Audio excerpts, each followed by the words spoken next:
Dan yang kami hormati juga pada Bapak dan Ibu Guru SMK Musik Perguruan Cikini yang telah menyempatkan hadir untuk mengikuti acara hari ini.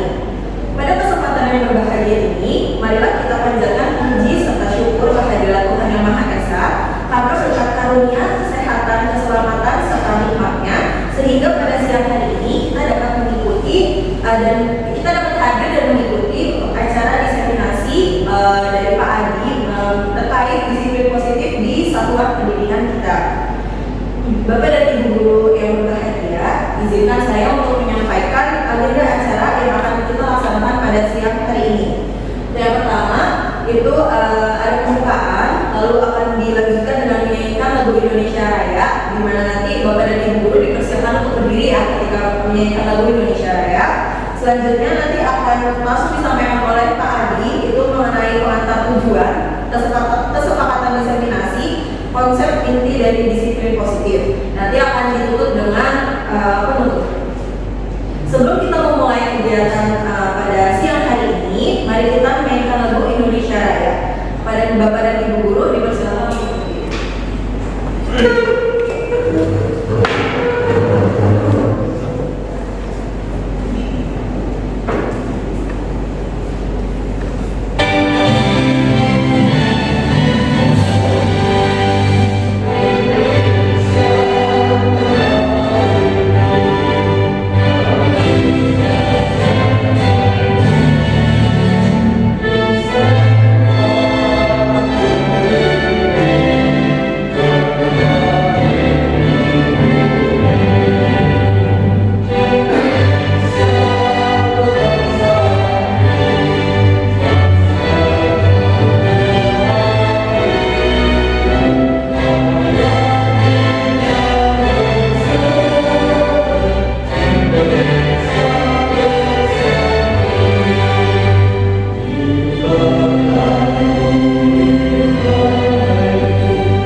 Budaya ini nantinya akan kita jalankan demi kemajuan dari mutu pendidikan kita sendiri, satuan pendidikan kita SMK Musik Perguruan Cikini. Nah, tentunya dalam pelaksanaannya nanti kami harapkan keaktifan dari Bapak dan Ibu Guru, di mana nantinya program kedepannya kita ingin membuat sebuah program atau biasa disebutkan dengan budaya yang positif, dimulai dari disiplin positif itu sendiri. Pertama-tama saya akan mensosialisasikan terkait dengan tujuan diseminasi pada hari ini, yaitu mengedukasi dan memberikan pemahaman yang mendalam kepada guru dan teknik tentang metode pendidikan yang berfokus pada pengembangan positif. Nah, nantinya Bapak dan Ibu diharapkan dalam pertemuan ini Bapak dan Ibu bisa merefleksikan sendiri pada kegiatan belajar di kelas ataupun mungkin pada kegiatan-kegiatan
positif.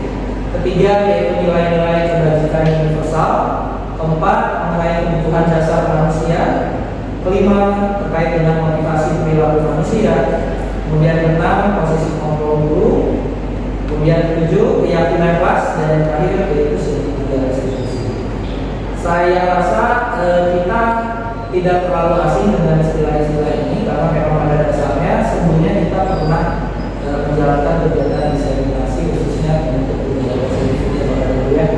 Nah, jadi tujuan pertama kali ini adalah sebagai penguatan dan pengingat kembali kepada kita sehingga nanti dalam kegiatan kita di sekolah kita dapat mengimplementasikannya dengan lebih komprehensif lagi. Baik. Yang pertama yaitu terkait dengan konsep pembelajaran dengan paradigma baru. Ini seperti apa? Jadi pembelajaran dengan paradigma baru ini merupakan pembelajaran yang dirancang berdasarkan prinsip pembelajaran berdiferensiasi, sehingga siswa belajar sesuai kebutuhan berdasarkan tahap perkembangan sesuai teori psikologi modern untuk mewujudkan profil pelajar Pancasila dan untuk mengikuti dari dimensi dari profil pelajar Pancasila. Dalam pelaksanaannya, itu seringkali kita menemukan miskonsepsi tentang teori kontrol. Seperti misalkan sebagai contoh ilusi guru mengontrol murid. Kemudian ada ilusi juga bahwa semua penguatan positif ini efektif dan bermanfaat. Selanjutnya seperti ilusi bahwa kritik dan membuat rasa bersalah mampu menguatkan karakter jadi baik. Terakhir yaitu ilusi bahwa orang dewasa merupakan pemaksa. Jadi banyak sekali hal-hal yang selama ini kita miskonsepsi terkait dengan fungsi kontrol guru, bagaimana kita menindaklanjuti ketika ada masalah, bagaimana kita melakukan konseling. Ini seringkali kita melakukan miskonsepsi. Maka itu Bapak Ibu, untuk mengubah paradigma tersebut, maka perlu kita pahami dulu terkait dengan dua konsep ini. Yang pertama yaitu stimulus respon, yang kedua adalah teori kontrol. Di mana selama ini khususnya saya pribadi ini seringkali memahami pendidikan itu atau pola pendidikan itu dengan stimulus respon. Ciri-cirinya realitas kebutuhan kita sama. Jadi saya selalu mengatakan bahwa kebutuhan anak-anak itu sama. Karena pada dasarnya saya bermusik, saya seorang musisi, maka berdasarkan pengalaman yang sudah saya rasakan, menurut saya ada poin-poin yang harus anak miliki sampai ke pola kedisiplinan itu. Saya membentuk anak-anak seperti saya ketika itu. Padahal sebenarnya untuk realitasnya ini tentunya anak-anaknya memiliki kelebihan dan kekurangan masing-masing. Kita tidak bisa mengenai. Kemudian stimulus respon berikutnya seperti semua orang melihat hal yang sama. Selanjutnya kita mencoba mengubah orang agar berpandangan sama dengan kita. Selanjutnya perilaku buruk dilihat sebagai suatu kesalahan. Selanjutnya orang lain bisa mengontrol saya. Selanjutnya saya bisa mengontrol orang lain. Selanjutnya pemaksaan ada pada saat bukan gagal. Dan yang terakhir model berpikir menang atau kalah atau win and lose ya. Nah, yang kita coba sekarang pahami dan berusaha kita transformasikan pendidikan di sektor psikologi ini, itu kita ingin coba untuk beralih dari stimulus respon ini menjadi teori kontrol. Nah, ciri-ciri dari teori kontrol itu kita memahami bahwasanya realitas itu atau kebutuhan dari setiap anak itu pastinya berbeda. Selanjutnya setiap orang memiliki gambaran yang berbeda atau perspektif yang berbeda-beda. Kemudian kita berusaha memahami pandangan orang lain tentang dunia. Jadi bukan kita membawa orang lain membawa dunia kita, tetapi dengan sebaliknya kita memahami dunia mereka. Kemudian selanjutnya semua perilaku memiliki tujuan. Hanya Anda yang bisa mengontrol diri Anda. Kemudian Anda tidak bisa mengontrol orang lain. Kolaborasi dan konsensus menciptakan pilihan-pilihan baru. Dan yang terakhir model berpikir menang-menang atau win-win solution. Ya Bapak dan Ibu, di sini mungkin kita bisa menyimpulkan bahwasannya terkait dengan teori kontrol ini, intinya kita menjunjung tinggi yang namanya merdeka. Merdeka dalam belajar, merdeka dalam menentukan pilihan. Yang sejatinya adalah bukan dengan aturan-aturan yang fungsinya mengatur.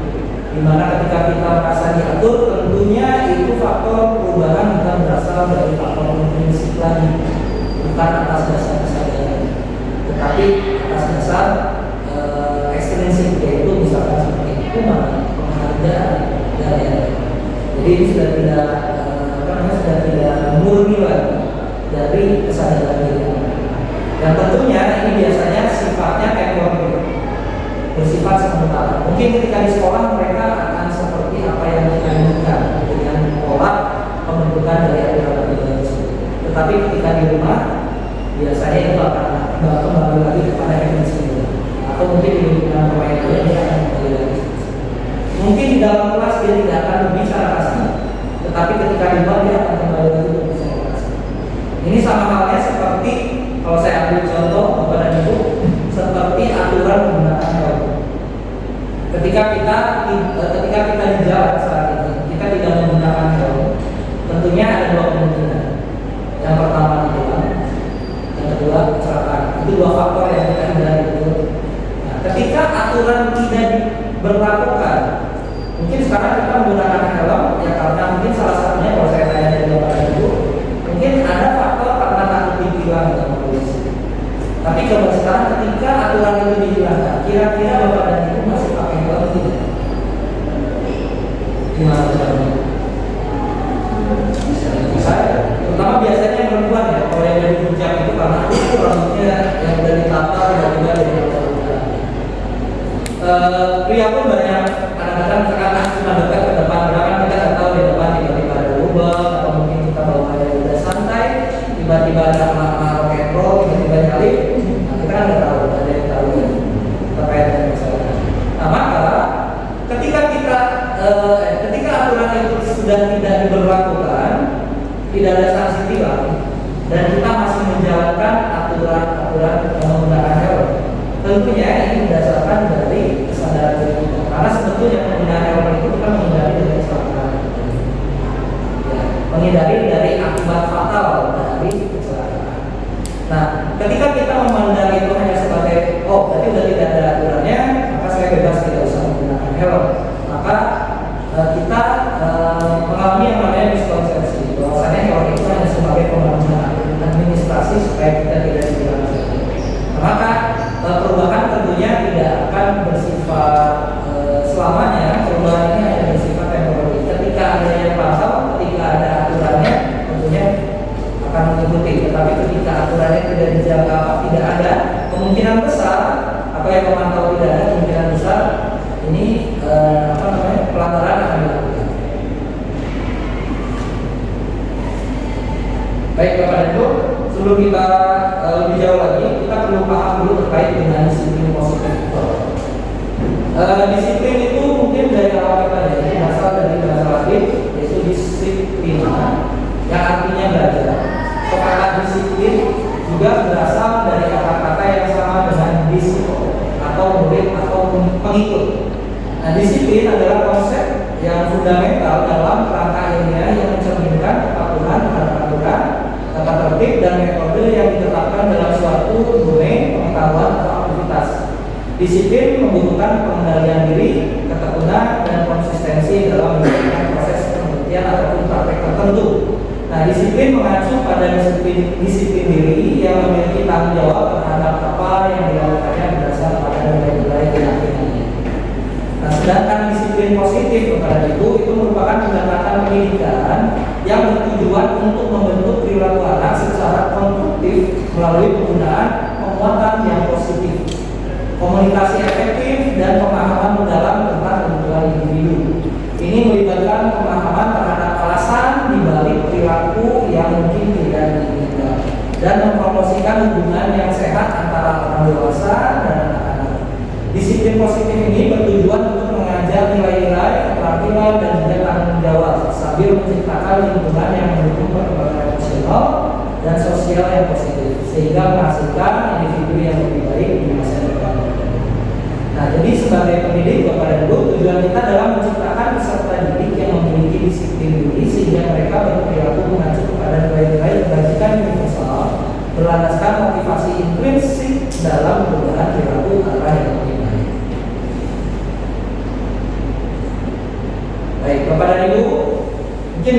kita belum terbiasa dengan istilah yang disebut dengan kebajikan universal. Jadi maksudnya nilai kebajikan universal ini adalah nilai yang disepakati secara bersama terlepas dari suku, bangsa, agama, bahasa maupun latar belakangnya.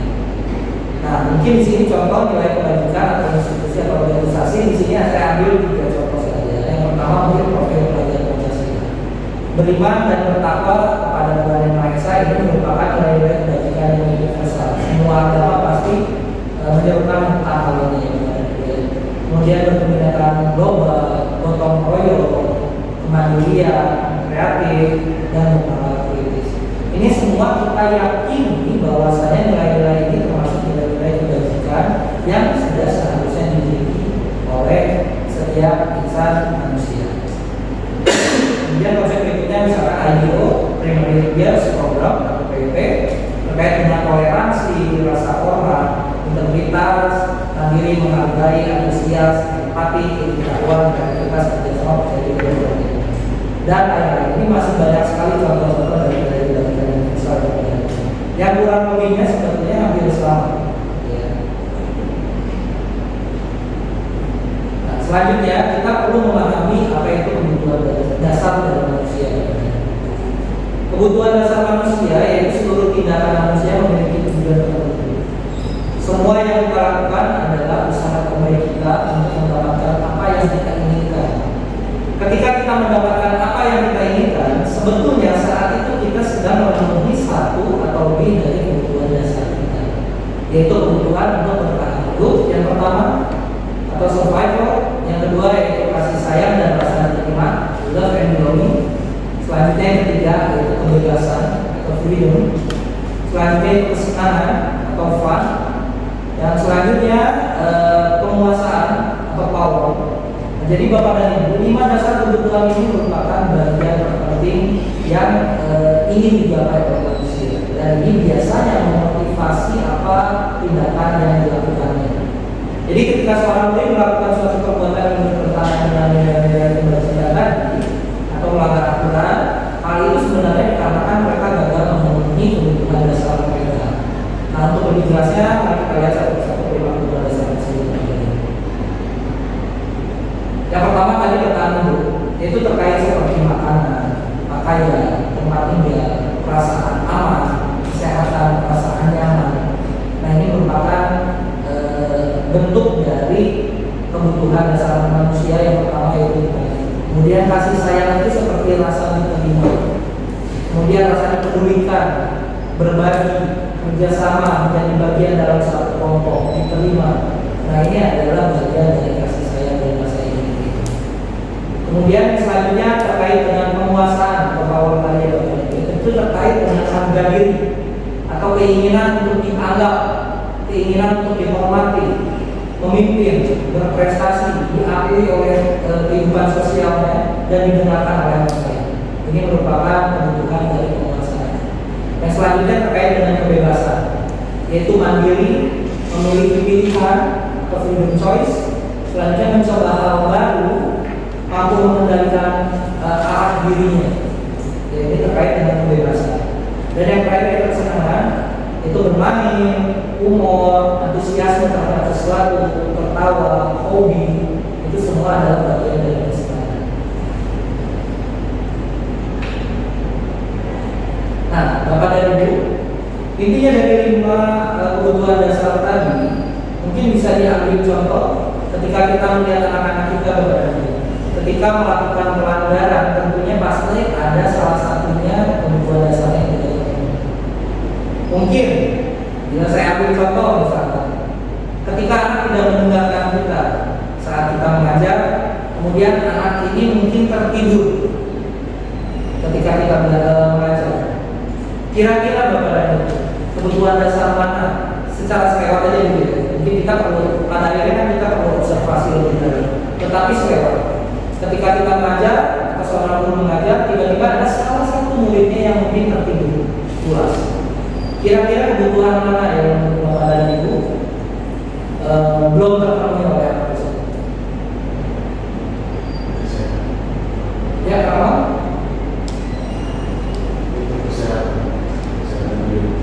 Yang berapa?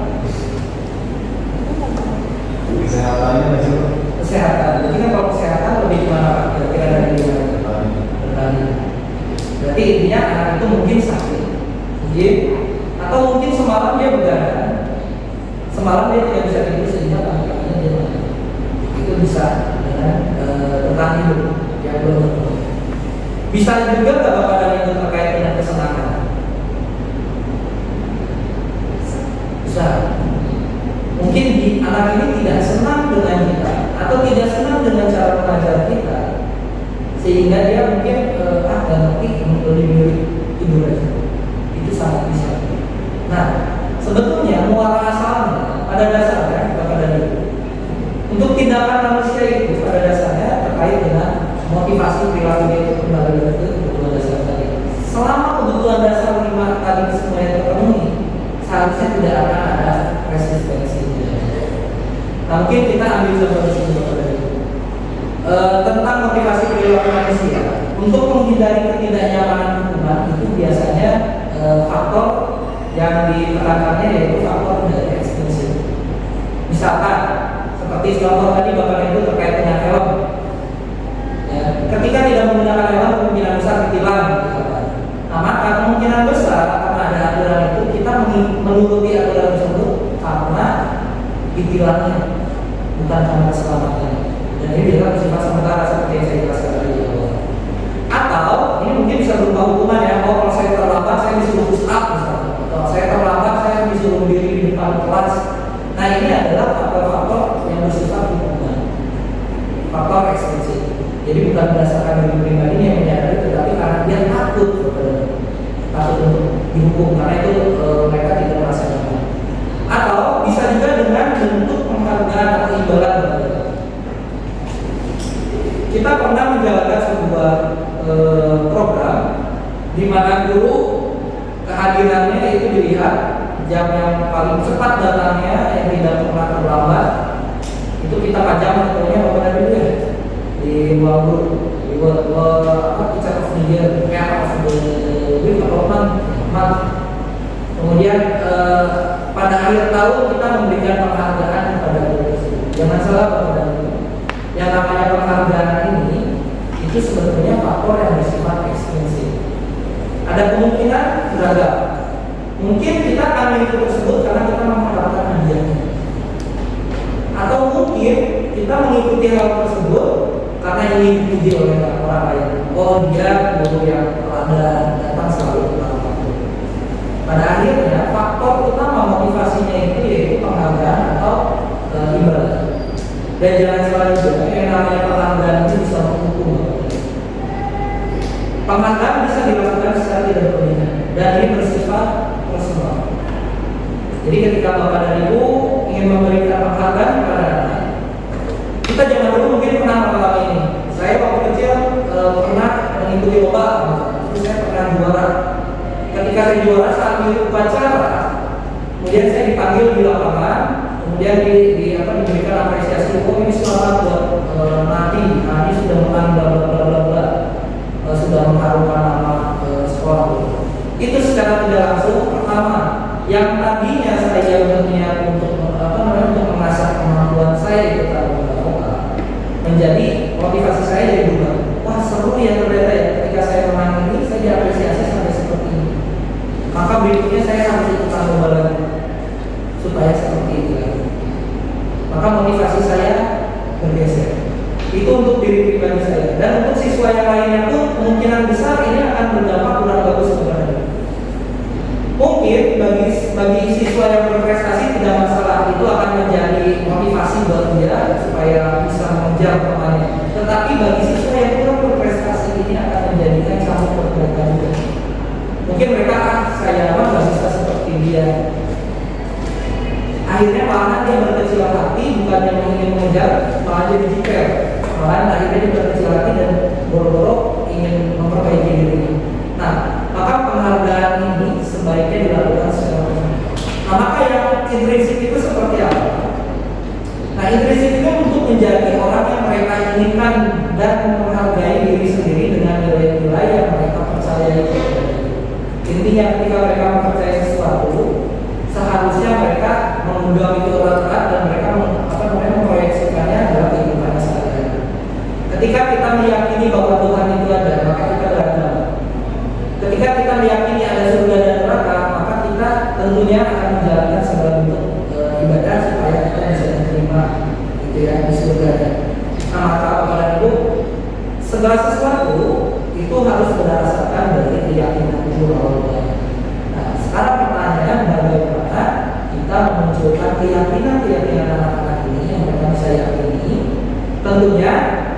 persetujuan mereka dan juga berlandaskan dari nilai-nilai kebajikan itu sendiri.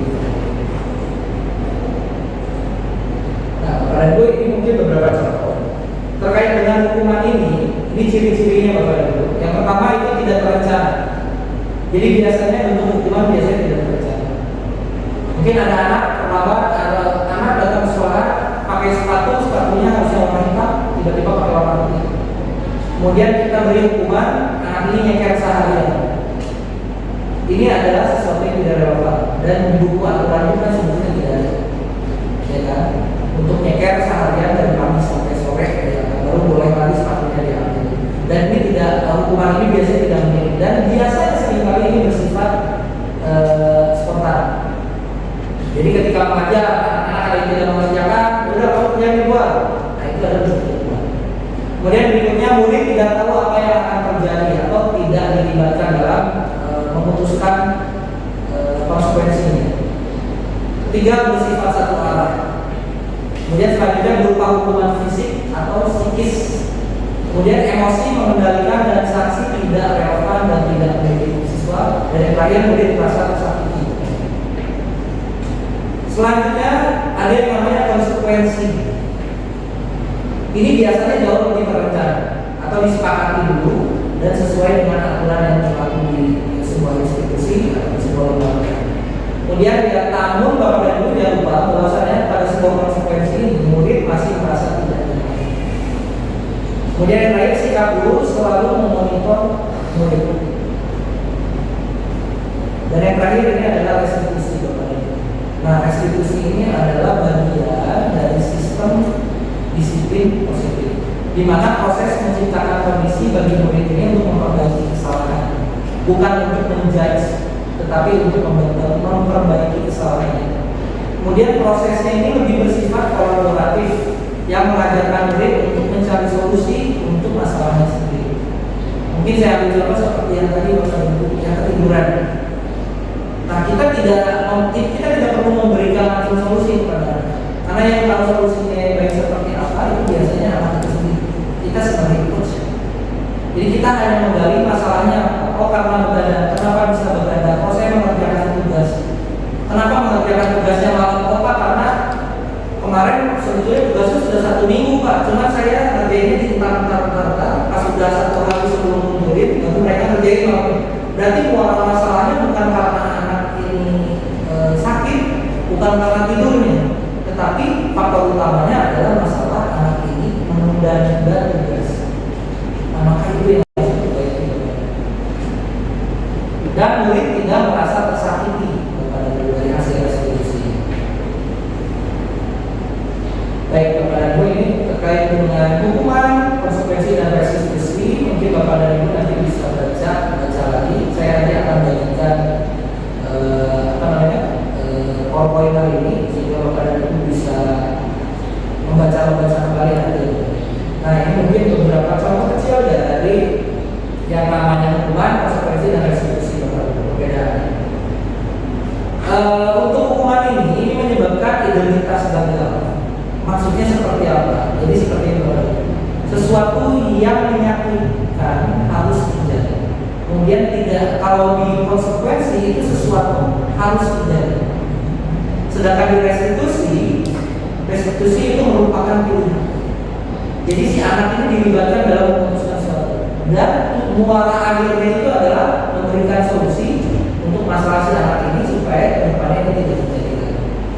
Kemudian untuk hukuman, tidak nyaman untuk murid dan anak untuk jangka waktu yang panjang. Mungkin anak ini bisa dendam kepada kita. Mungkin dulu saya sempat menjadi guru yang cukup tegas, galak sebetulnya kepada dia. Seringkali anak-anak SMM ini saya melibatkan emosi dalam menghukum, sehingga tidak menutup kemungkinan anak-anak SMM yang dulu kemungkinan besar ada yang mungkin masih memendam rasa tersebut. Mungkin dulunya pernah ditegur oleh saya karena kesalahannya, dan mungkin juga saat ini itu masih membekas. Mungkin dimaafkan, tetapi mungkin yang namanya luka tentunya tidak akan hilang kembali, akan ada bekas.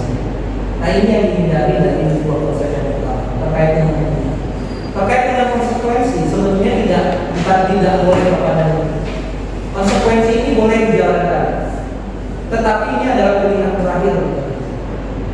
Yang namanya konsekuensi ini adalah pilihan terakhir ketika restitusi sudah tidak mungkin dijalankan. Mungkin ketika di lapangan kita menemukan anak yang sudah kita gali masalahnya, kita berikan solusi yang balik lagi ya. Kemungkinan besar itu kita salah mengambil solusi.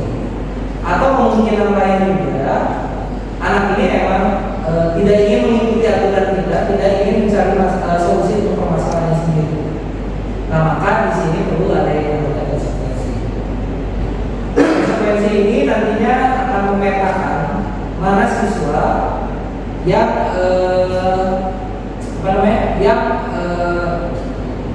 menyadari sesuatu itu berdasarkan dari keyakinan yang sudah paham atas keyakinan diri pribadinya, dan juga memisahkan antara siswa yang belum paham terhadap keyakinannya sendiri. Baik, saya lanjutkan Bapak Ibu. Nah, selanjutnya Bapak Ibu, apa peran kita pada akhirnya ketika kita sudah memahami 5 kebutuhan dasar manusia, kemudian perbedaan antara hukuman, konsekuensi, dan juga restitusi. Pada dasarnya, guru yang saya pahami itu terbagi menjadi 5 posisi. Posisi yang pertama itu posisi penghukum. Kemudian posisi yang kedua itu posisi yang membuat rasa bersalah. Posisi ketiga itu posisi sebagai pemimpin. Posisi keempat itu sebagai pemantau, dan posisi kelima sebagai manajer. Mungkin untuk lebih jelas lagi, kita bisa menonton video dulu. Silakan simak.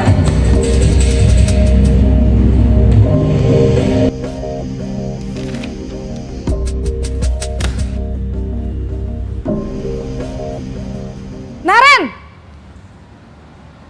Sini kamu! Selamat pagi, Bu. Selalu terlambat. Kamu deh, pasti terlambat. Maaf, Bu. Saya... Apa? Apa coba? Alasan kamu apa lagi? Kapan sih kamu tidak terlambat?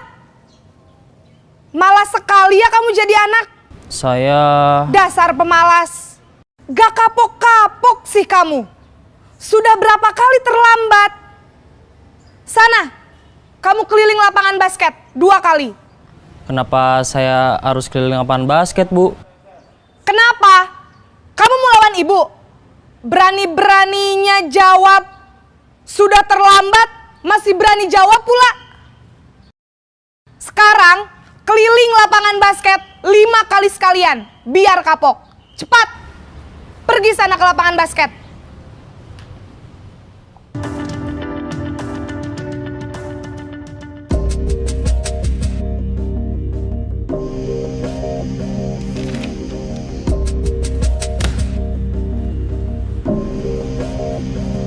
Naren!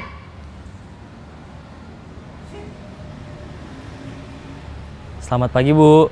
Naren. Kamu kenapa terlambat lagi, nak?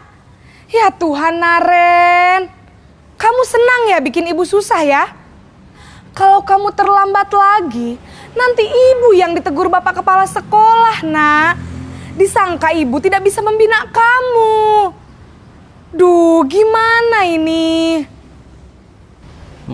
Maaf, Bu. Duh, Gusti Naren. Kamu suka ya kalau ibu ditegur bapak kepala sekolah? Terus, sekarang ibu harus tulis apa ini di buku absen? Ini kamu sudah sering terlambat loh. Ibu harus apa coba? Maaf, Bu. Maaf sekali. Ya sudah, lain kali jangan bikin ibu susah lagi ya, nak ya. Ibu tidak akan kuat lagi kalau kamu begini terus. Bisa jantungan kalau ibu ditegur bapak kepala sekolah. Sana cepat ke kelas. Maaf ya, Bu. Maaf sekali. Posisi pembuat rasa bersalah berbicara dengan nada tenang.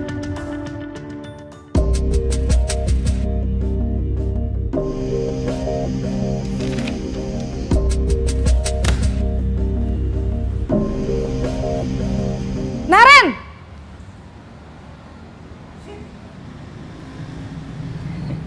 Selamat pagi, Bu.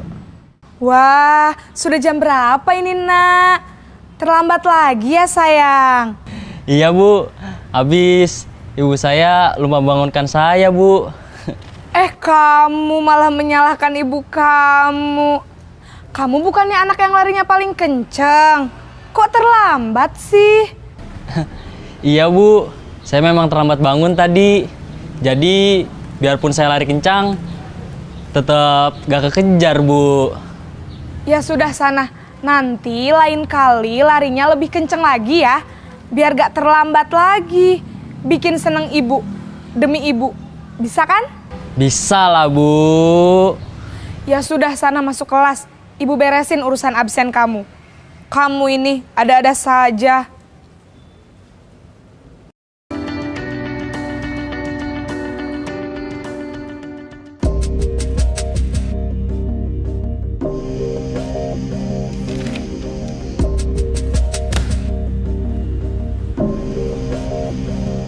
Naren!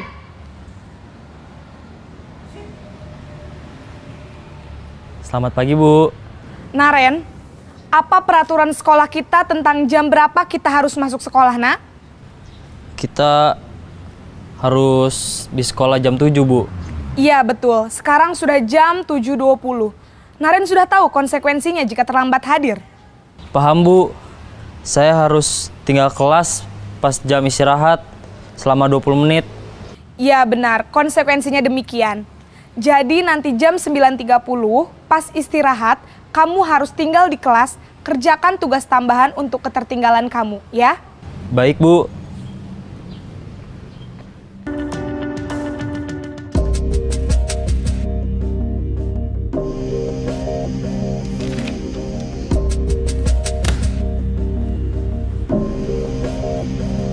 Naren!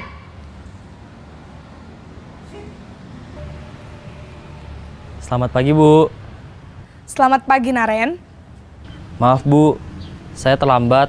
Iya, sekolah masuknya jam 7, sekarang sudah jam 7.20. Jadi sekarang bagaimana ini, Naren? Maaf, Bu.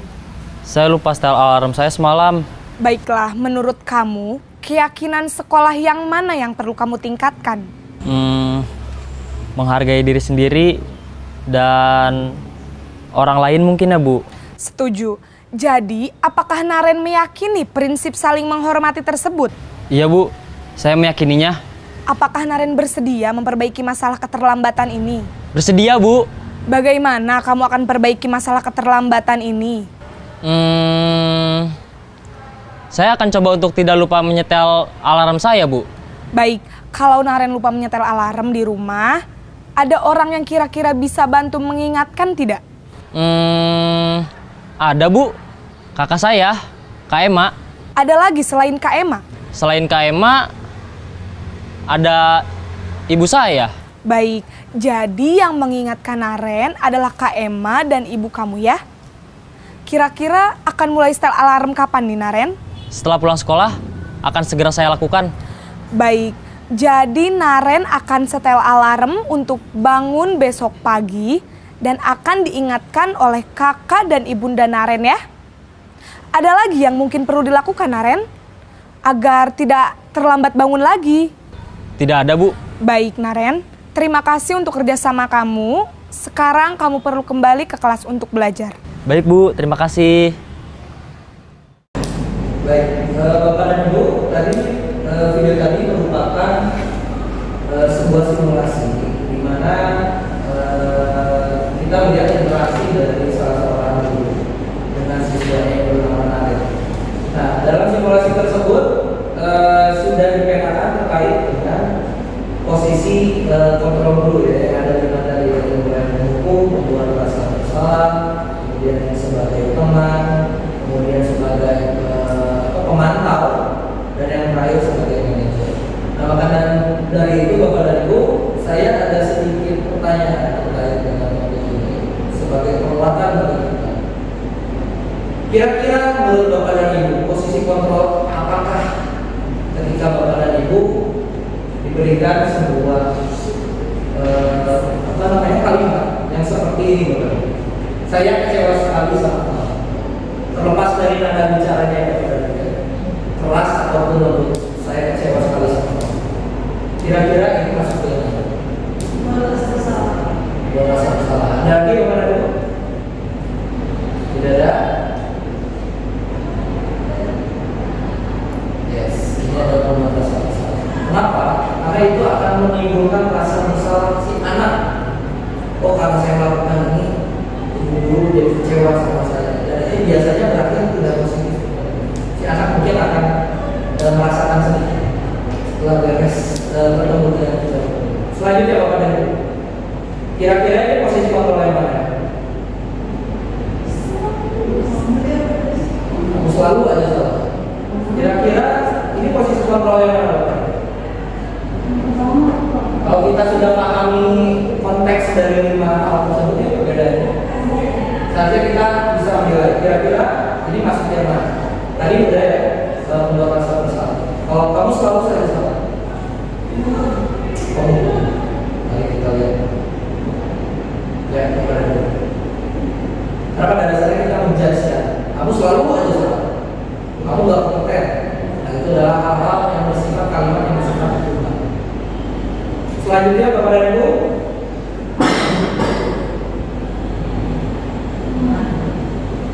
Sebagai teman. Kita coba cek. Ya betul. Ini fungsinya fungsi kontrol sebagai teman. Biasanya kalimat yang muncul itu seperti bantulah bapak, ayo bantu bapak. Ingat gak? Kalau kadang-kadang ada juga yang seperti ingat gak? Bapak kan sering bantu kamu. Sekarang kamu bantu bapak. Nah, itu biasanya sebagai teman. Kalau ini apa Bapak? Apa rencana kamu untuk memperbaiki hal ini? Betul. Dan ini sebagai manajer, karena kita berusaha untuk membiasakan pendidik yang akan ada untuk mencari solusi untuk masalah sendiri. Dan ini bukan berupa hukuman, tetapi kita saling berkolaborasi dengan anak-anak untuk mencari solusi untuk permasalahannya si anak. Ini kita latih kemandirian mereka, kita melatih rasa tanggung jawab kita, dan kita melakukan penguatan terhadap keyakinan mereka secara sekaligus. Yang terakhir ini apa? Sanksi atau konsekuensinya apa? Kamu telat. Sanksinya apa? Sebagai apa? Pemantau. Betul Bapak. Ini sebagai pemantau. Biasanya ini enggak perlu nada yang tinggi Bapak. Tapi ya, kamu habis melakukan apa? Kesalahannya apa? Kesalahannya apa? Sanksinya apa? Ini beda. Jadi kita cuma mantau dulu. Dan ini yang paling sering saya lakukan Bapak. Ini satu, kedua, pemarah dia, kemudian memberi rasa bersalah juga ini. Saya sudah mencoba 3 hal tersebut. Yang jarang itu menjadi teman. Ada beberapa saja sih anak-anak yang menjadi teman. Nah ternyata itu adalah hal-hal yang kurang tepat. Bukan salah ya Bapak dan Ibu. Baik, kembali lagi topik tadi Bapak dan Ibu. Untuk memahami hal tersebut, maka tadi saya sebutkan di awal, maka perlu adanya penanaman keyakinan pada diri siswa itu sendiri. Nah keyakinan ini tentunya harus berlaku atas dasar kolaborasi tadi, dan ini bersifat ini bersifat 2 arah. Siswa harus terlibat di dalam. Yang mungkin untuk konsep terkecil yaitu keyakinan yang ada di kelas. Mungkin Bapak dan Ibu selama ini tahunya ada namanya aturan kelas ya Bapak dan Ibu. Nah maka hal itu yang akan kita ganti di SMK Musik Berbagi. Ingat Bapak dan Ibu, yang namanya aturan bukan hilang, tetapi aturan itu nantinya adalah alat terakhir kita untuk memberikan konsekuensi kepada. Tetapi yang kita berlakukan di kelas ini yaitu keyakinan kelas. Kenapa? Dari arti katanya Bapak dan Ibu, aturan dari kata atur, fungsinya untuk mengatur. Sedangkan keyakinan itu ada sesuatu yang diyakini. Dan biasanya bahasa yang dibuat itu sejatinya bahasa-bahasa yang bersifat positif. Bukan, jangan lakukan ini, jangan lakukan ini. Ya Bapak dan Ibu, keyakinan kelas lebih baik daripada yang namanya peraturan kelas. Karena pada keyakinan kelas ini memperhatikan motivasi intrinsik dari anak. Ketika keyakinan dalam nilai-nilai positif dan norma-norma yang dianut dalam kelas, maka mereka cenderung secara sukarela mengikuti aturan dan perilaku yang diharapkan tersebut. Nah, ini menciptakan lingkungan yang memungkinkan pengembangan karakter, tanggung jawab, dan hubungan yang sehat antara siswa dan guru. Dalam kelas, peraturan kelas cenderung lebih bersifat ekstrinsik dan mengandalkan sanksi yang kurang efektif tentunya dalam memotivasi siswa secara intensif. Baik Bapak dan Ibu, untuk keyakinan kelas pada dasarnya kita sudah menjalankan hal tersebut ya di kelas, dan tentunya dalam proses pembentukan keyakinan kelas ini segala bentuk kata yang bersifat kurang baik, kata yang bersifat negatif kita sudah lakukan, kita sudah mulai. Seperti jangan membuang sampah, kita sudah berubahnya dengan misalkan kami meyakini bahwa kebersihan itu sebagian dari kehidupan.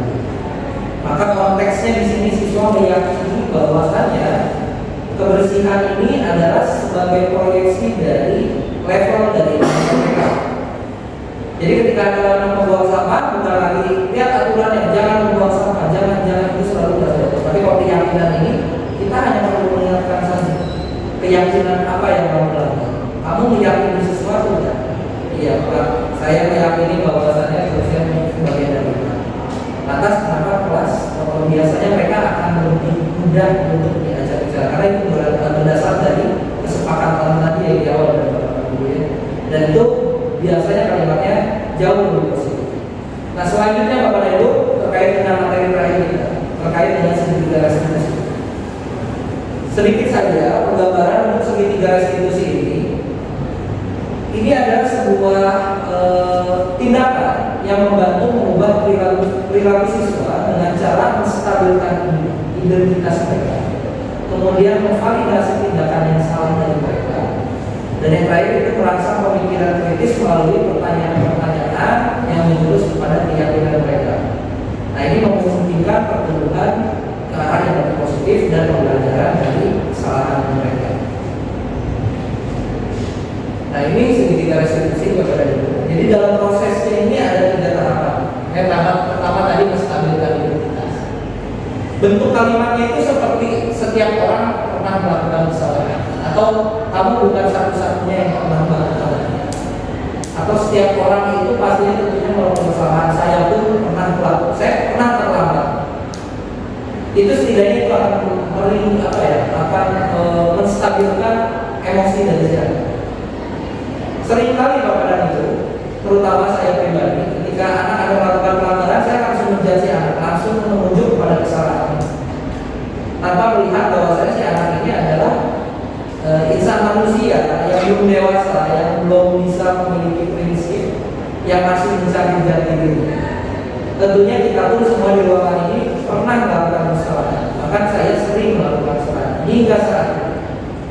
Maka di sini perlu proses yang namanya menstabilkan identitas itu. Ketika anak merasa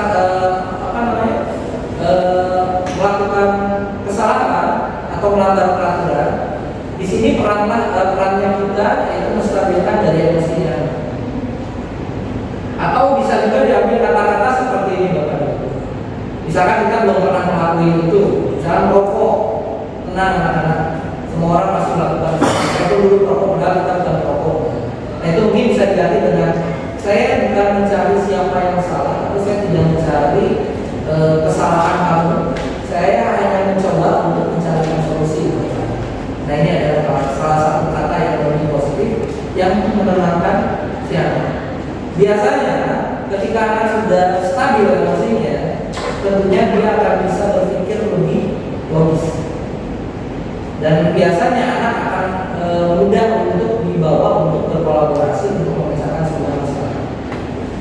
Kemudian langkah selanjutnya yaitu validasi tindakan yang salah. Bentuknya seperti apa kalimat Bapak itu? Misalkan seperti kamu tentu punya alasan mengapa melakukan itu, atau adakah cara yang lebih efektif untuk mendapatkan apa yang kamu butuhkan. Ingat Bapak dan Ibu, segala tingkah laku ataupun perilaku yang dilakukan oleh seseorang itu pada dasarnya itu untuk memenuhi 5 kebutuhan dasar. Nah maka fungsi validasi tindakan ini adalah kita mencari tahu dulu Bapak dan Ibu. Motivasi apa yang akhirnya itu menjadi atau membuat si anak ini melakukan kesalahan atau melanggar peraturan. Nah, dari hasil validasi tindakan yang salah ini, barulah kita mengirim anak-anak kepada poin menanyakan keyakinan. Ini bisa dengan cara keyakinan keras apa yang telah disepakati oleh kita. Atau mungkin kamu ingin menjadi orang yang seperti apa nanti ke depannya. Oh Pak, saya tidak ingin menjadi orang yang tepat waktu, orang yang berkualitas, menghargai waktu. Misalkan anaknya seperti itu. Nah, dari sana baru kita bisa memberikan pertanyaan-pertanyaan pemantik. Seperti misalkan yang tadi Bapak bilang, seperti misalkan, oke, dengan cara apa kira-kira supaya kamu tidak terulang lagi? Seperti yang tadi pada simulasi ya, yang narel dari si guru dia melakukan pertanyaan-pertanyaan pemantik. Kira-kira supaya tidak terulang lagi menurut kamu harus gimana? Oh, saya harus nyetel alarm lebih awal. Oke. Kira-kira supaya tidak lupa siapa yang perlu mengingatkan? Oh, ada namanya Kak Emma. Selain Kak Emma ada lagi nggak kira-kira? Ya, waktu kan Kak Emma mungkin lupa juga gitu ya. Oh, ada ibu saya. Nah, maka dari sana baru kita bisa memutuskan solusi dengan cara. Tentunya segitiga restitusi ini harus dijalankan secara singkat. Ya, step by stepnya harus sesuai. Nggak bisa kita langsung tuh menanyakan keyakinan dulu, kemudian koordinasi dasar, terakhir baru stabilitas. Tetapi berawal dari bawah dulu tadi, stabilitas, kemudian setelah itu validasi tindakan yang salah, dan yang terakhir baru kita menanyakan keyakinan dan memunculkan solusi.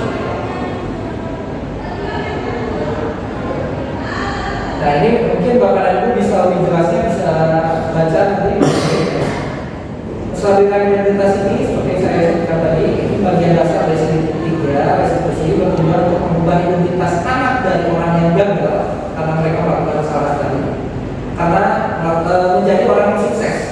Nah, kemudian anak yang melanggar peraturan karena sedang mencari perhatian adalah anak yang sedang mengalami kegagalan biasanya. Nah, ini adalah beberapa contoh kalimat yang kita bisa pakai Bapak dan Ibu. Berbuat salah itu tidak apa-apa nak, atau tidak apa. Tidak ada manusia yang sempurna, atau bisa juga saya juga pernah melakukan kesalahan seperti itu. Kita bisa menyelesaikan ini. Nah, ini adalah bentuk-bentuk dari menstabilkan identitas. Kemudian yang tadi yang saya jelaskan tadi, ini contoh lainnya misalkan padahal kamu bisa ya melakukan yang lebih dari ini. Jadi kita memvalidasi tindakan yang salah biasanya. Atau kamu pasti punya alasan mengapa melakukan itu. Atau bisa juga kamu patut bangga pada dirimu sendiri karena kamu telah memenuhi sesuatu yang penting buatmu. Misalkan anak datang, atau mungkin uangnya kecil itu saya jadi datang. Nah, kita seakan-akan ini seperti ujian yang mengenai kita menstabilkan identitas bahwasanya wajar untuk melindungi sesuatu kamu marah. Tetapi mungkin kita masukkan juga seperti di bawahnya Bapak Ibu. Kamu boleh mempertahankan sikap itu, tapi kamu harus mengembangkan sikap yang baik. Ya. Jadi kita validasi tindakan yang salahnya ini berdasarkan dari yang awal tadi motivasi perilaku. Selanjutnya tanyakan keyakinan, ya ini sebagai contoh kalimatnya apa yang kita percaya sebagai kelas atau keluarga. Kemudian apa nilai-nilai umum yang kita telah sepakati atau apa bayangan kita tentang kelas yang ideal itu seperti apa? Misalkan kalau misalnya kasusnya kelas ribut nih, berisik sekali nih kelas, berisiknya bukan karena aktif dalam belajar, tapi emang ribut aja, ada yang ngobrol, ada yang nyanyi. Nah, ini bisa kita pancing dengan pertanyaan seperti ini. Baik, Bapak dan Ibu, saya mungkin ambil contoh satu dari segitiga restitusi. Ini merupakan salah satu simulasi juga seperti hal yang tadi. Mulai tadi kan tentang 5 fungsi kontrol dulu ya Bapak Ibu. Poin ini adalah segitiga restitusi. Ini merupakan salah satu demonstrasi kontekstual yang saya lakukan di SMK Musik Perguruan ini. Silakan dipahami Bapak dan Ibu dari hasil tadi kita pelajari secara teoritis. Sekarang ini praktiknya, kurang lebihnya seperti ini.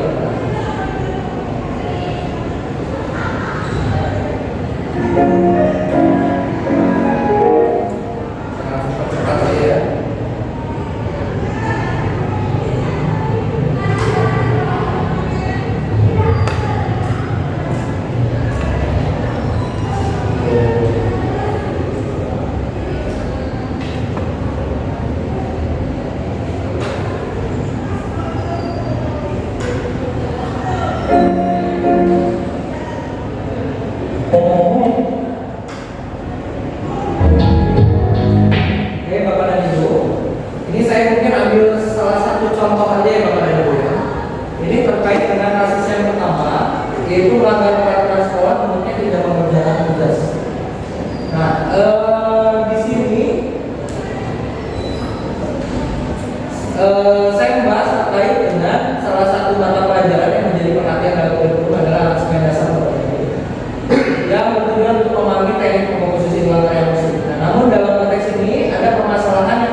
dan juga tugas proyek aransemen.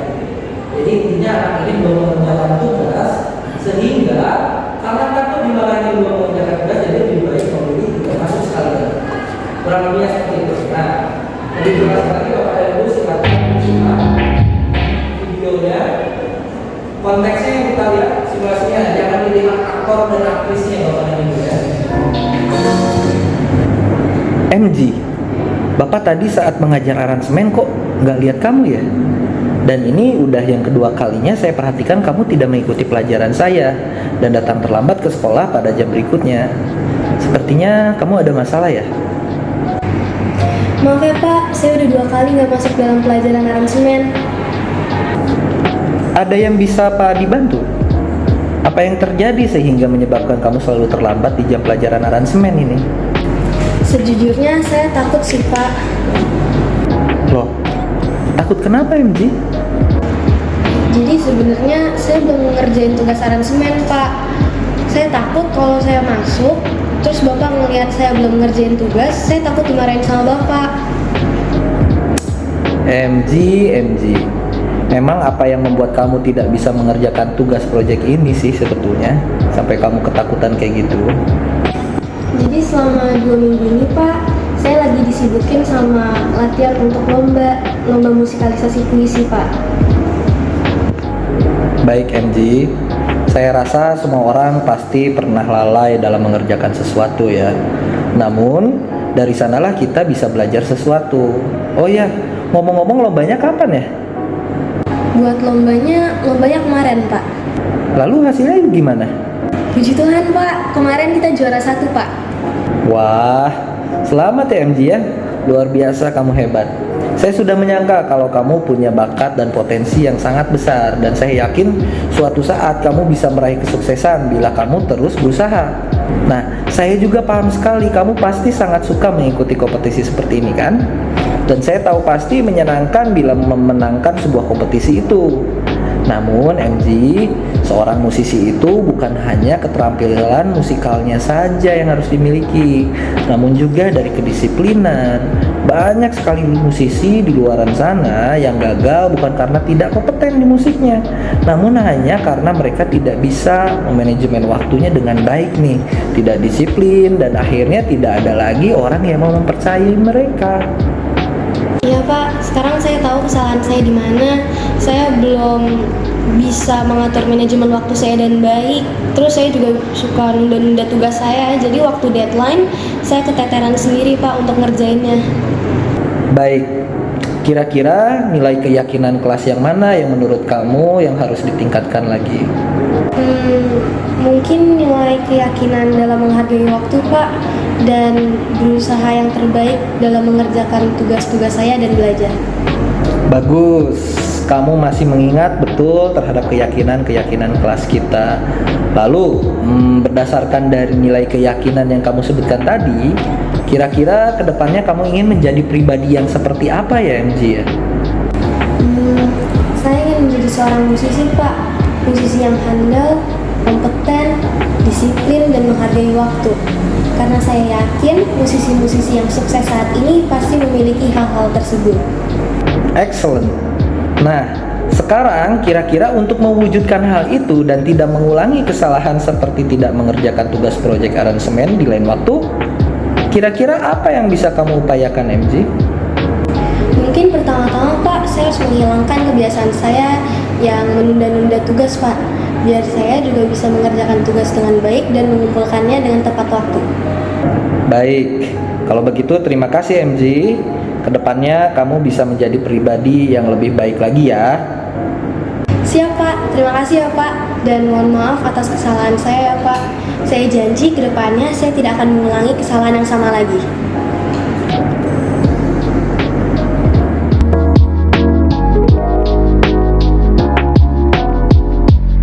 Jadi ini testimoni saya untuk Pak Adi. Setelah tadi saya dipanggil sama Pak Adi, awalnya tuh saya takut banget karena saya pikir saya bakal dimarahin soal tugas saya, tapi ternyata enggak.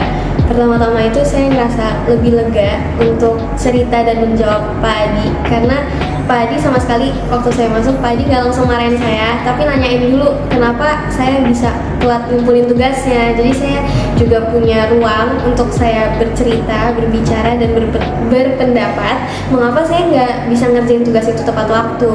Lalu setelah itu Pak Adi juga membantu saya untuk mencari inti permasalahan saya itu apa, dan setelah itu Pak Adi juga membantu saya untuk mencari solusi yang tepat untuk saya, dan saya langsung menyadari kesalahan saya karena Pak Adi tidak langsung ngasih tahu kesalahan kamu di sini dan kamu harus kayak gini, tapi Pak Adi membantu saya untuk mencari solusi saya sendiri, solusi untuk diri saya sendiri. Jadi saya juga menyadari kenapa saya melakukan itu dan solusinya apa. Oke, itu adalah salah satu bentuk, sebetulnya bukan simulasi ya, karena memang sebetulnya yang terjadi pada video tersebut sebetulnya realitanya itu memang benar terjadi. Cuma ya memang dalam proses recording kami mengulang kembali apa yang kami lakukan. Tadi mungkin bahasanya sedikit waktu dan lain-lain ya memang itu kami kondisikan. Tapi pada dasarnya kasus yang tadi itu benar adanya. Jadi itu memang kita lakukan. Awalnya kita lakukan dan akhirnya kita sudah menemukan solusi, kemudian pada akhirnya kita mendokumentasikan dan untuk untuk testimoni tadi itu adalah pure dari anak. Jadi saya sama sekali tidak membuat skrip, itu pure anak itu sendiri yang merasakan seperti apa. Saya tidak meminta dilebihkan ataupun dikurangkan. Jadi kita belajar dari hasil yang tadi Bapak dan Ibu setelah adanya proses segitiga restitusi. Sebetulnya tadi ada dua kasus, satu lagi kasusnya Kamil. Nah, keduanya kurang lebihnya hampir sama. Jadi mereka merasa tidak dijudge. Yang sebelumnya mungkin saya langsung naik hitam ya ketika ada anak yang ngertiin terus sudah seperti yang kalian buat. Nah biasanya anak itu pertama mereka akan merasa takut. Anak itu kan luar biasa takut sama saya biasanya ketika dimarahin itu mereka udah langsung efeknya tuh gerak langsung. Tetapi efek gerak ini agak bersifat lama. Akhirnya si anak lebih memilih nggak masuk ketemu saya daripada dia masuk tapi ditegur karena tidak mengerjakan tugas. Dia lebih memilih nggak masuk aja sekalian. Nah cuma karena ini sudah berlanjut sudah 2 kali pertemuan anak ini tidak masuk, akhirnya saya panggil. Dan ternyata muara rasanya karena ini ada tugas dan muara permasalahan yang bukan karena nggak kerjain tugasnya karena nggak bisa, tetapi karena manajemen waktunya. Nah dari pertemuan tersebut anak ini bisa mencari solusi sendiri. Mereka kemandiriannya kita asah, kemudian rasa tanggung jawabnya pun kita tingkatkan, dan yang terakhir adalah kemampuan si anak dalam menyelesaikan permasalahannya sendiri. Nah tentunya ini harus dimonitoring. Nah, ini karena ini hanya proses awal kita, tentunya ini tidak lepas dari yang namanya monitoring dari kitanya sendiri. Dan selanjutnya yang namanya perubahan yang memang harus bertahap, tentunya akan ada tantangan di dalam menjalankan ini. Tapi intinya selama kita konsisten, saya yakin bahwa kita bisa mengubah disiplin anak ke arah yang lebih baik. Baik Bapak dan Ibu, mungkin sebelum mengakhiri kegiatan kali ini, saya minta 1 atau 2 orang dari Bapak dan Ibu untuk melakukan refleksi terhadap apa yang sudah kita bahas kali ini dalam kegiatan diseminasi ini. Kira-kira poin refleksinya Bapak dan Ibu bisa menjelaskan kembali pemahaman tentang tadi yang sudah dijelaskan, ataupun mungkin bisa dalam beberapa pertanyaan bisa, ataupun Bapak dan Ibu ingin memberikan sharing ya terkait dengan apa yang sudah Bapak dan Ibu dapatkan. Silakan Bapak dan Ibu, saya berikan kesempatan.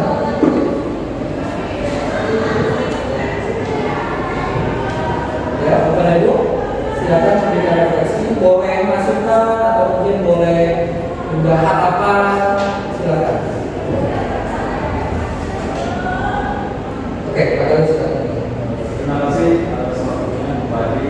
Pertama, apresiasi ya atas pelaksananya forum pada siang hari ini. Jadi kami mencatat ada beberapa poin Pak. Pertama, membangun budaya positif di lingkungan pendidikan itu mulai dari paradigma, kemudian kita memahami bagaimana sih disiplin positif itu. Nah, kemudian apa saja sih keterampilan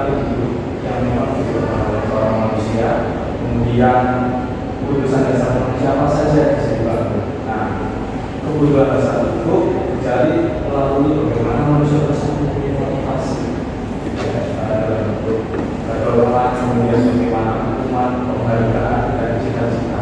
Nah, hukuman apa saja sih? Nah, ini kan hukuman yang memang tidak sama formalitas, terus kemudian memang pengaruh psikologis seorang guru gitu ya, karena capek, karena banyak masalah dan sebagainya. Kemudian kedua, seperti misal motivasi, kemudian konsekuensi. Konsekuensi ini apakah memang direncana, kemudian dimotivasikan, disepakati, dan dimonitor sebagai evaluasi. Nah, kemudian kita berlanjut ke restitusi. Bagaimana kita mengetahui latar belakang masalah apa, kemudian memperbaiki kesalahan, kemudian ada kolaborasi untuk menyelesaikan masalah, kemudian menerima dan memperbaiki kesalahan, dan kemudian tidak terjadi semacam rasa iri, rasa dendam, sakit hati, dan poinnya adalah tidak mengulangi kesalahan. Nah, kemudian kita sebagai guru punya posisi kontrol apa? Nah, itu kan Pak Adil tadi menjelaskan ada pertama menghukum, kemudian membuat rasa bersalah, kemudian harus teman, memandu, dan menjadi refleksi dari saya sampai dengan hari ini memang saya masih dalam posisi berteman. Karena sekali lagi melihat usia, kemudian pengalaman, tentu apa saja yang saya dapatkan ini kan masih sebagai berteman. Nah, saya jadi punya ternyata posisi berteman itu tidak tinggi, tapi ada posisi memandu dan manajer. Nah, ini kan semacam paradigma pendidikan baru yang artinya kita tidak direct langsung ke siswa, tapi serta didik punya peran juga punya semacam berkelanjutan. Nah, terakhir kita bicara tentang signifikan restitusi. Nah, mulai dari stabilan identitas peserta didik, kemudian validasi atas tindakan kesalahan, dan yang terakhir adalah penanganan keyakinan. Nah, kegiatan ini sangat dilakukan. Ternyata sebagai guru itu tidak atau yang ini akan berbeda. Artinya tidak berarti bahwa tugas guru hanya mengajar, tidak. Ternyata menerima nilai baru dengan pikiran terbuka, kemudian memperbaiki apa yang dilakukan itu mungkin akan membangun semacam konsep pendidikan baru. Itu Pak. Baik, terima kasih Pak Gali. Saya rasa hasil refleksi dari Pak Gali luar biasa, sudah cukup lengkap. Di mana Pak Gali kurang lebihnya sudah merangkum itu semuanya, dan apa yang saya harapkan dari atau yang tadi saya jelaskan di awal terkait dengan tujuan ini, saya lihat sih sudah mulai tanam ya, khususnya dari tadi penjelasan Pak Gali mengenai refleksi tadi. Pak Gali sudah memiliki sudut pandang baru ya, dan saya harapkan ini bukan berlaku hanya untuk saya saja ataupun Pak Gali saja ataupun Pak Tuhan juga ya sedang cerita, tetapi ini nantinya bisa kita proyeksikan pada diri kita masing-masing. Sejujurnya Pak Gali, saya pun baru tahu sekarang ya, jadi saya bilang tadi saya lebih banyak di pemantau biasanya, jadi cuma mantau aja karena saya tidak mungkin membuang energi. Tetapi ternyata dengan posisi pemantau pada dasarnya itu saya hanya menjadi polisi. Saya hanya sebagai pemantau yang siap menghukum anak-anak ketika mereka melakukan kesalahan. Ternyata itu salah. Dan seperti yang saya sebutkan tadi, bahkan even itu menghibahkan atau menghargai, ternyata itu bisa salah ketika kita tidak mendudukkan sesuai dengan porsinya. Nah, ini semua saya pelajari dari kegiatan guru gerak ini, dan saya melihat yang tadinya Bapak dan Ibu saya jujur saja ketika mengikuti guru penggerak ini, awal mulanya saya cuma beranggapan yang penting saya ikutan, nantinya sertifikat ini akan membantu saya sebagai seorang pendidik. Jadi sebatas untuk administrasi saja, syukur-syukur saya dapat apa gitu sesuatu. Tetapi motivasi utama saya itu yang penting saya dapat sertifikatnya. Yang mungkin ini nantinya akan berhubungan dengan sekolah penggerak lah atau yang lainnya ya, sebagai saya sebagai kepala sekolah. Tapi setelah saya berjalan kurang lebihnya 2 bulan, walaupun memang sibuk gitu ya dengan tugas-tugasnya, tetapi saya menemukan banyak sekali di dalam itu ilmu-ilmu yang ternyata ini sangat berguna menurut saya.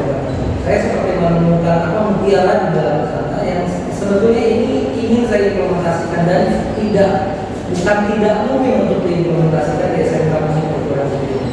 Menukil sedikit dari inti apresiatif yang sudah kita pelajari sebelumnya kepada guru, bahwasanya di sekolah kita ini banyak guru-guru yang memiliki memiliki idealisme yang masih tinggi.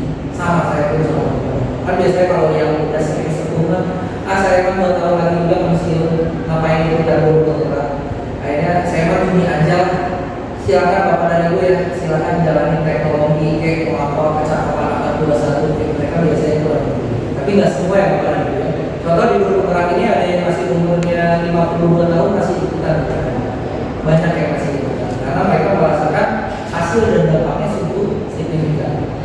Kemudian hasil berikutnya yang saya dapatkan itu ketika saya dalam belajar ataupun dalam keseharian saya selalu melakukan yang namanya refleksi, tetapi itu didasari dari refleksi saya sendiri ataupun bentuk yang seperti tadi testimoni dari anak-anak.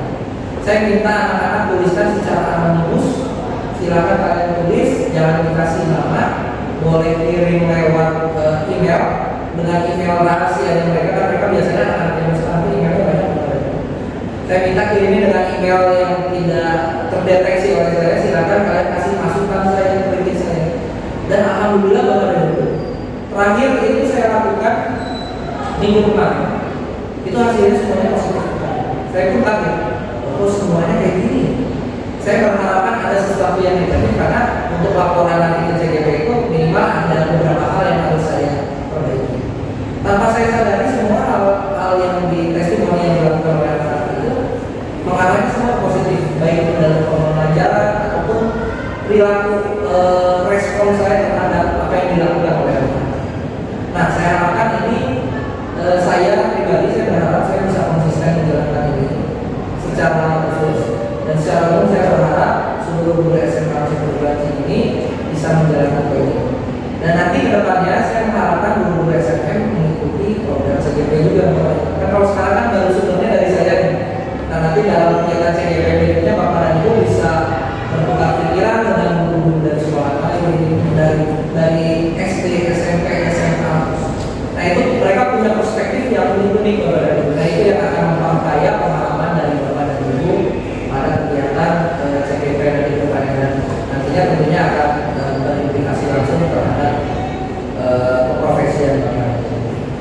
Baik Bapak dan Ibu, untuk penutup sebagai kesimpulan, sebagai pendidik Bapak dan Ibu, disiplin positif adalah fondasi penting dalam menciptakan lingkungan pendidikan yang memberdayakan siswa. Kemudian ini melibatkan penerapan segitiga restitusi dengan memahami kebutuhan dasar manusia, memotivasi melalui nilai kebajikan yang universal dan memimpin sebagai manajer pembelajaran. Disiplin positif membantu siswa berkembang, mendorong pertumbuhan karakter dan menciptakan ruang untuk pembelajaran dan kesalahan. Dengan pendekatan ini Bapak dan Ibu, kita membantu siswa meraih potensi mereka dan membentuk masa depan yang lebih baik. Mungkin presentasi kali ini saya rasa cukup dari saya. Terima kasih atas perhatian Bapak dan